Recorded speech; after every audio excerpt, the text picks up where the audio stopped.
Hi friends, welcome back to my channel. പുതിയൊരു വീഡിയോയിലേക്ക് ഏവർക്കും സ്വാഗതം. ഇന്നത്തെ നമ്മൾ നോക്കാൻ പോകുന്ന ടോപ്പിക്ക് നിങ്ങളൊരു പേഴ്സണ് ഈ ഒരു ബന്ധത്തിൽ എന്തെങ്കിലും ഉദ്ദേശങ്ങളുണ്ടോ എന്നുള്ളതാണ്. അപ്പോൾ ഇതൊരു ജനറൽ റീഡിംഗ് ആണ്. നിങ്ങളുമായിട്ട് റെസനേറ്റ് ചെയ്യുന്ന പോസിറ്റീവ് കാര്യങ്ങളെ മാത്രം സ്വീകരിക്കുക, പോസിറ്റീവ് എഫർമേഷൻ ചെയ്യാനായിട്ട് ശ്രദ്ധിക്കുക.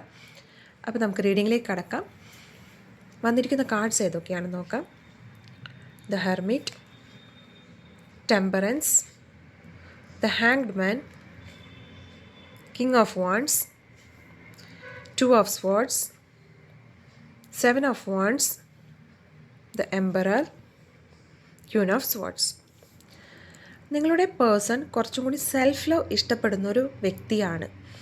എല്ലാത്തിനും ആദ്യം അവരുടെ തന്നെ ഫീലിങ്സിന് അല്ലെങ്കിൽ അവരുടെ തന്നെ ആ ഒരു ഇമോഷൻസിന് കുറച്ചും കൂടി പ്രാധാന്യം കൊടുക്കുന്ന ഒരു വ്യക്തിത്വമായിട്ടാണ് ഇവിടെ കാണുന്നത്. അതുപോലെ തന്നെ തനിയെ യാത്ര ചെയ്യാനും അല്ലെങ്കിൽ തനിയെ ഒറ്റയ്ക്ക് ഇരിക്കാനും ഇഷ്ടപ്പെടുന്ന വ്യക്തികൾ. എന്തെങ്കിലും ഒരു പ്രശ്നമുണ്ടെങ്കിൽ അല്ലെങ്കിൽ എന്തെങ്കിലും ഒരു തീരുമാനമെടുക്കണമെങ്കിൽ അവർ സ്വയമായിട്ടൊന്ന് അനലൈസ് ചെയ്തതിന് ശേഷം മാത്രമേ തീരുമാനമെടുക്കാറുള്ളൂ. അങ്ങനെ ഇഷ്ടപ്പെടുന്ന അല്ലെങ്കിൽ അങ്ങനെ ഒരു രീതി ഫോളോ ചെയ്യുന്ന വ്യക്തികളായിട്ടാണ് ഇവിടെ കാണുന്നത്. അതുപോലെ തന്നെ ആ ഒരു വ്യക്തി ഇപ്പോൾ ഒരു ഇമോഷണലായിട്ട് എന്തോ അവർക്ക് ഒരു ബുദ്ധിമുട്ട് അനുഭവിക്കുന്നതായിട്ടാണ് ഇവിടെ കാണുന്നത്. അവരെന്തൊക്കെയോ കാര്യത്തിൽ അല്ലെങ്കിൽ ഇമോഷണലി ഒരു ബാലൻസ് കൊണ്ടുവരാനായിട്ട് ഇവിടെ ശ്രമിക്കുന്നുണ്ട്. അവരൊരു റൈറ്റ് ആയിട്ടുള്ളൊരു സമയത്തിനായിട്ട് പേഷ്യൻസ്ഫുള്ളി വെയിറ്റ് ചെയ്യുന്നു എന്നാണ് ഇവിടെ വ്യക്തമാക്കുന്നത്.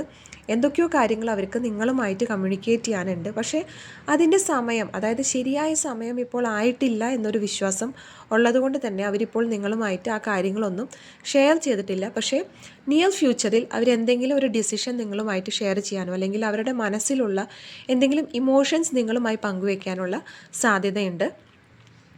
ആ ഒരു വ്യക്തി ഇപ്പോൾ ഒരു പുതിയ രീതിയിൽ ചിന്തിക്കുന്നു അല്ലെങ്കിൽ കാര്യങ്ങൾ കുറച്ചും കൂടിയൊക്കെ നീട്ടിവെക്കുന്ന ഒരു രീതി കാണുന്നുണ്ട്. നിങ്ങൾ ഒരു പക്ഷേ ആ വ്യക്തിയോട് എന്തെങ്കിലും തീരുമാനങ്ങൾ ചോദിക്കുമ്പോൾ അതിനൊരു ഉത്തരം തരാതെ അല്ലെങ്കിൽ കാര്യങ്ങൾ പിന്നീടാകാം എന്നുള്ള രീതിയിൽ ഒരു എക്സ്റ്റെൻഡ് ചെയ്ത് പോകുന്ന ഒരു പ്രകൃതം കാണുന്നുണ്ട്. കാരണം മറ്റൊന്നുമല്ല, അവർക്കിപ്പോൾ എന്താണ് വേണ്ടത്, ഈ ഒരു റിലേഷൻഷിപ്പിൽ അവരെന്താണ് ആഗ്രഹിക്കുന്നതെന്ന് അവർക്കൊരു ഡിസിഷൻ എടുക്കാൻ പറ്റാത്തൊരു സ്ഥിതിയിലൂടെയാണ് അവർ കടന്നു പോകുന്നത്. അവർക്ക് ജീവിതത്തിൽ ഒരുപാട് ഗോൾസ് കാണാം. അപ്പോൾ ആ ഗോളിനാണോ പ്രാധാന്യം കൊടുക്കേണ്ടത്, ഇപ്പോൾ റിലേഷൻഷിപ്പിലാണോ പ്രാധാന്യം കൊടുക്കേണ്ടത്, ഏതാണ് ആദ്യമായിട്ട് ഫോർവേഡ് ചെയ്യേണ്ടത് എന്നുള്ളൊരു കൺഫ്യൂഷനിലാണ് അവരിപ്പോൾ ഉള്ളത്. അവർ ഒരുപാട് ഗോൾസിനൊക്കെ പ്രാധാന്യം കൊടുക്കുന്ന വ്യക്തികളായിട്ടാണ് ഇവിടെ കാണുന്നത്. നല്ല പവർഫുള്ളായ, നല്ല കോൺഫിഡൻ്റ് ആയ ഒരു വ്യക്തിത്വത്തിനുടമയെ തന്നെയാണ് അവർ. ഇപ്പോൾ പക്ഷേ അവർക്ക് എന്തൊക്കെയോ കാര്യങ്ങളിൽ ഒരു ഡിസിഷൻ എടുക്കാൻ പറ്റാത്ത അല്ലെങ്കിൽ എന്ത് മാർഗ്ഗമാണിപ്പോൾ സ്വീകരിക്കേണ്ടത് എന്നുള്ളൊരു കൺഫ്യൂഷൻ എന്തായാലും അവരെ അലട്ടുന്നുണ്ട്. പക്ഷേ അവർക്ക് ആ തീരുമാനങ്ങൾ എടുക്കാൻ പറ്റാത്ത ആ ഒരു അവസ്ഥ നിങ്ങളെ അറിയിക്കാതിരിക്കാനായിട്ട് അവർ മാക്സിമം ശ്രമിക്കുന്നുണ്ട്. അതായത് മറ്റൊരു വ്യക്തി ആ കാര്യങ്ങൾ അറിയരുത് എന്നൊരു നിർബന്ധം അവർക്കുണ്ട്. എന്തായാലും ഈ ഒരു വ്യക്തിക്ക് പാസ്റ്റിൽ ഒരുപാട് അത്ര നല്ലതല്ലാത്ത എക്സ്പീരിയൻസ് ഉണ്ടായിട്ടുണ്ട്. അത് വ്യക്തികളിൽ നിന്നാകാം. എന്തായാലും സങ്കടകരമായൊരു അവസ്ഥയിലൂടെ കടന്നു പോയിട്ടുള്ളൊരു വ്യക്തിയാണിത്. അതുകൊണ്ട് തന്നെ അവരുടെ മനസ്സിലിപ്പോൾ ആ ഒരു പഴയ ഓർമ്മകൾ അല്ലെങ്കിൽ ആ പഴയ എക്സ്പീരിയൻസാണ് അവർക്ക് എപ്പോഴും ഓർമ്മ വരുന്നത്. അപ്പോൾ അതുകൊണ്ട് തന്നെ ഒരു ഭയം അവരുടെ മനസ്സിലുണ്ട്. ഈ ഒരു കാര്യത്തിലും അങ്ങനെ ആകുമോ എന്നുള്ളൊരു ഭയമായിരിക്കാം. ആ ഒരു ഫീലിങ്ങിനെ അടിച്ചമർത്താൻ അവർ ശ്രമിക്കുന്നുണ്ട്. അല്ലെങ്കിൽ ആ ഒരു ഫീലിങ്ങുമായിട്ട്, ആ ഒരു ഇമോഷനുമായിട്ട് അവർ ഫൈറ്റ് ചെയ്തുകൊണ്ട് തന്നെ നിൽക്കുന്നുണ്ട്. ഈ ഒരു വ്യക്തിയെ സംബന്ധിച്ചിട്ട് മറ്റുള്ള വ്യക്തികളിൽ നിന്നും കുറച്ച് വ്യത്യസ്തമാണ്.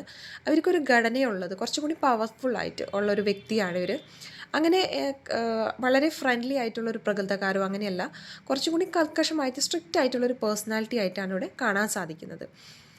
പക്ഷേ ആ ഒരു വ്യക്തി ഭാവിയിൽ അവർക്ക് കുറച്ചും കൂടി ലോജിക്കലായിട്ട് ചിന്തിക്കാൻ പറ്റുമെന്നാണ് ഇവിടെ വ്യക്തമാക്കുന്നത്.